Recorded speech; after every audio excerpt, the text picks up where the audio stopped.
We're going to be talking about the Trump-perfect play of San Juan, Puerto Rico's mayor, Carmen Cruz. I'm not sure if I'm supposed to pronounce her middle name. Now, I know what you're thinking. You've been watching the news, and most of you who come in to watch my Periscopes are Trump supporters. And you're thinking to yourself, I hate that damn mayor for saying those things, and it's all her own damn fault. That's what a lot of you are thinking, right? Well, that was my first reaction. My first reaction was, my first reaction was that she probably just needed a lot of help. So that was my first reaction, and that she wasn't getting the help she needed. But then when the president responded the way he did, and then when we heard a few other people weigh in who also seemed to know what was going on down there, it didn't seem like her facts were adding up necessarily. So there's a little bit of a gray area here about what's going on. It's still a fog of war situation. So we don't know exactly what's happening. But I decided to watch one of her interviews. So George Stephanopoulos was interviewing her. This is the mayor of San Juan, who got into this Twitter battle with President Trump. And something very interesting happened. It turns out, you're going to hate this, but it turns out that the mayor of San Juan, Carmen Cruz, is a bit of a Donald Trump herself. So I just wrote down on my board the number of persuasion techniques she used in this event and also in this particular interview. And it was pretty impressive. Here, I just wrote them down on my board. All right, so she used the 2 ways to win, no way to lose thing. She did visual language, used hyperbole. We don't know if she passed the fact checking, but I'll tell you why it doesn't matter. She still got what she wanted. She used simple speech, lots of repetition, and the high ground maneuver, which was really the red flag for somebody who's smarter than you think. All right, and then she used strategic ambiguity, and it was all kind of effective, right?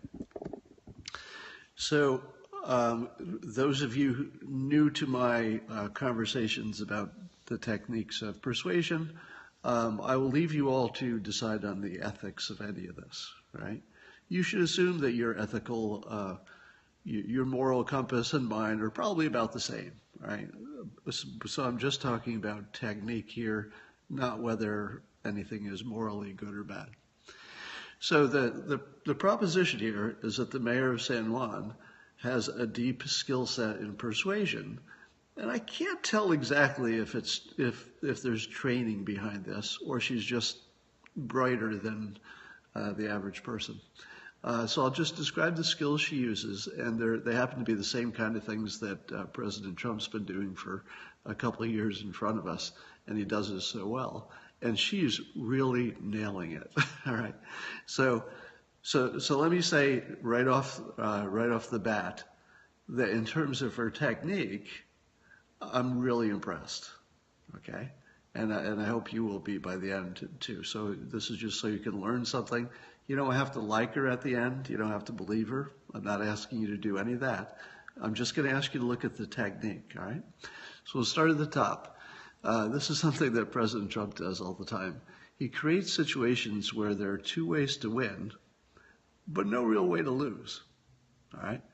So what she did in the middle of this disaster is she, criticized essentially the president for, the inadequate response to the disaster.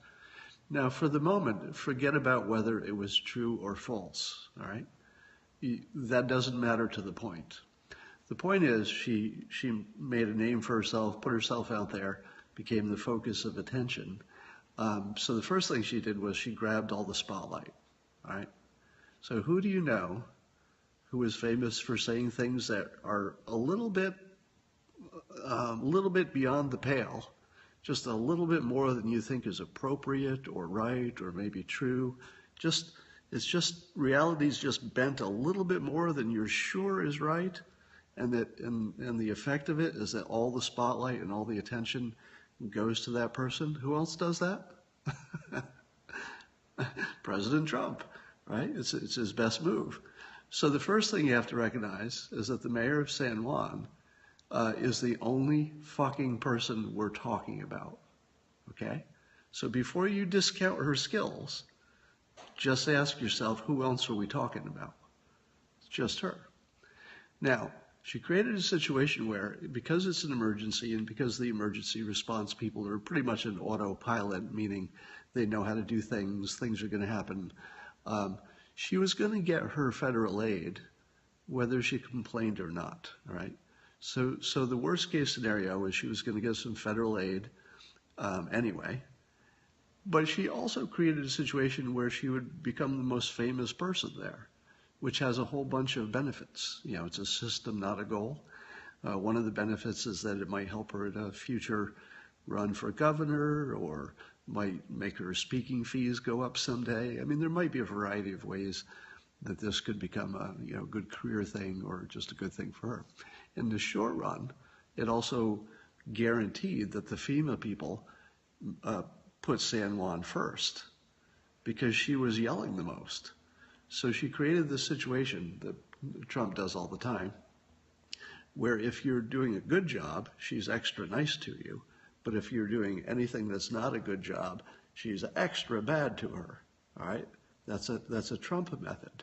So he doesn't just say, oh, everybody's okay, you're doing your best. He says you're either great or you're a mess, all right? Big difference. And it creates a situation where you don't want to be a mess. So if there's any ambiguity, you're going to try extra hard to be, on the good side. So she created a situation where the FEMA people probably saw the squeaky wheel and said, okay, even for our own benefit, like for our own jobs, let's make sure San Juan gets like a little extra, all right? So she's winning right off the bat. She's getting her fame for later. She's using her fame at the moment.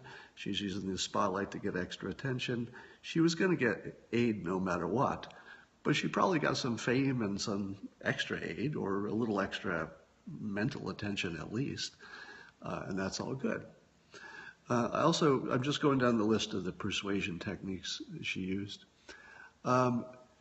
She used visual language a few times. So she would talk about, we got X number of pallets of water, and that was just a drop in the bucket or something like this. So watch for her visual language. That's another good persuasion trick that President Trump uses all the time. Let's talk about the fact-checking. Right, so there is some question about whether the things she says about how bad things are or how good the provisions of emergency aid are. But it doesn't matter.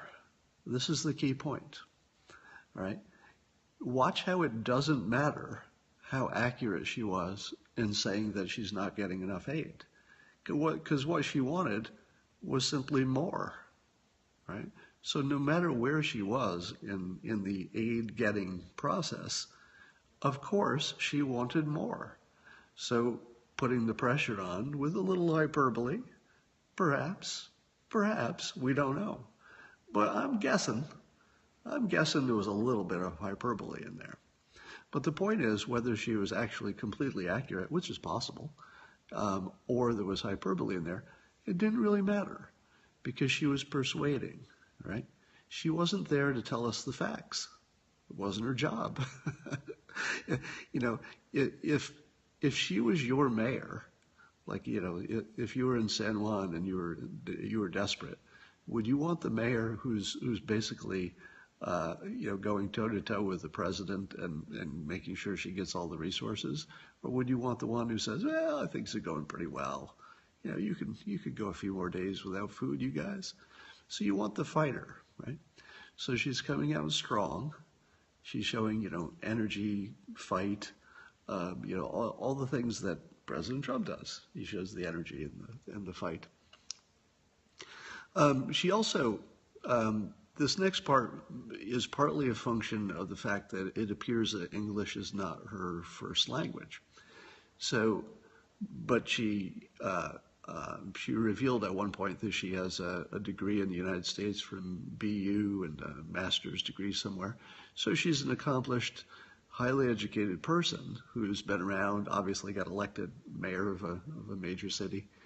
But when you hear her speech pattern, partly because it's in English, but I think more than that, she seems to have the same simple, clear, repetitive speech pattern that President Trump uses so effectively. You know, tell us about immigration, Mr. President. I want a wall. You know, keep it simple, right? And when you listen to the mayor, Carmen Cruz in Puerto Rico, the way she speaks is also very effectively simple. It's simple in all the good ways. When she's done talking, you think, well, I knew exactly what she was saying, and you can remember it because she repeated it. The other thing she does is that she uses the high ground maneuver that I talk about all the time. Because George Stephanopoulos wanted to ask her about things like, did she think that the debt, Puerto Rico has a lot of debt, and did she think that the debt would be a problem in rebuilding? And she said, all we care about is lives. Lives are what matter. We're trying to save lives. We're just, trying to stay alive here. So she took the high ground and just, tried to keep the conversation there. Now, and when I say high ground, I don't mean everything she did. I'm talking about in that specific sense. Now, the other thing she does is that there's some weird strategic ambiguity in the way she's approaching things. So she started out going after the president pretty hard. And then on this latest interview with Stephanopoulos, she said a whole bunch of complimentary things like, everybody here is, they've got a great hearts, just a little bit of trouble with the logistics, blah, blah.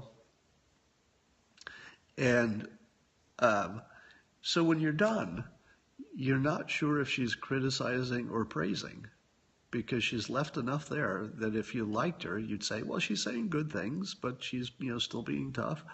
And if you hate her, you think, well, why is she complaining so much? Maybe it's her own fault. So there's something there for everyone. That's also interesting. And then there was this part where she talked about how Americans always pull together and are real generous and help when there's a tragedy, whether it's in Haiti or anywhere else. And I think mentioning Haiti was kind of interesting because that's the one where everybody thinks there wasn't enough help. So it just also puts in your mind Haiti, which is another visual, and it's a comparison that helps her case, because Haiti was, there's a little guilt. So she's saying how Americans are so generous and they'll certainly be helping Puerto Rico. So she's telling us we're generous, and also, which is also taking people to the high ground. So it's another high ground move. At the same time, she's giving us the context for comparison and contrast of Haiti. So we're thinking, we don't want to do another Haiti. Maybe we didn't do enough there.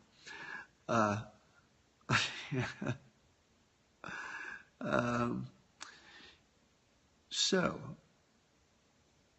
you're giving her too much credit. Possibly. But all of the technique that I just described, you can observe. There's no question that she did the things I just described. We can all watch it right in front of us. And all of those things are persuasion compatible.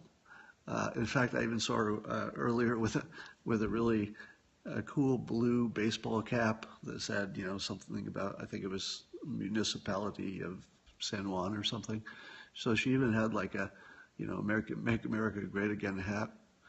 I wouldn't be surprised if she comes up with a slogan. If she starts nicknaming people, we'll know where she got all her technique. Anyway, so the bottom line on the mayor of San Juan is that you can make your own judgments about whether her facts are correct. You can make your own judgments about whether she's being ethical or unethical or any of that. But I don't think you can argue that in terms of PR, she was very effective in that she got more attention and probably more resources to where she is. Now, whether or not she also did a good job or not is a separate question. All right, now here's the best part of the story. I'm building up to the big finish. The big finish is that, so if you think about her starting point, she saw this opportunity where she could basically, if you excuse my visual language, she could grab the president of the United States by the balls and slap him around because she was officially the victim. All right, so she was the victim of the hurricane, and so nobody can attack the victim, right? So she could basically grab the president of the United States by the balls, slap him around, and still make him give her money. It's exactly what you don't, if you're President Trump, it's the last thing, you want is to have somebody make that strong a play, right? Because what can he do? The president can't blame the victim. I mean, you can't come out in public and say, hey, you victim, maybe you're incompetent and that's the problem. You can't say that, right? So she had him. She could get all this fame and attention. She could get extra resources. And there was nothing that he could do because she was the victim. And there's no president that's going to go right out in public and blame the victim. Well... Well, there might be one president who would do that. There might be exactly one. Obama would. Oh, God. You have to admit that's funny. And so what does he do? Not only does he blame the victim, he slaps the shit out of her in public. Does it look sexist? Does it look racist? She knew it would. So, those were all the other reasons that nobody's gonna fight back to the victim who's both a woman, and must have some Puerto Rican blood in her, if that's a thing. Nobody would do that. She had him right where she wanted him. And then he just called her an ineffective leader, which basically the entire world will remember forever. So when I said she was good, I meant it. Her skill level was really, really good. But the one thing that President Trump has that always gets him out of these situations, like how many times does he get into an impossible trap that you just can't get out of? The way he gets out is by doing the thing that nobody's supposed to do. Hey, there's a reason you're not supposed to do this. He doesn't care. He just does it anyway. The entertainment and value of this is extreme. Anyway, we don't know what's really happening down in Puerto Rico. I hope for the best. But was it useful or interesting to hear the breakdown of her persuasion skills?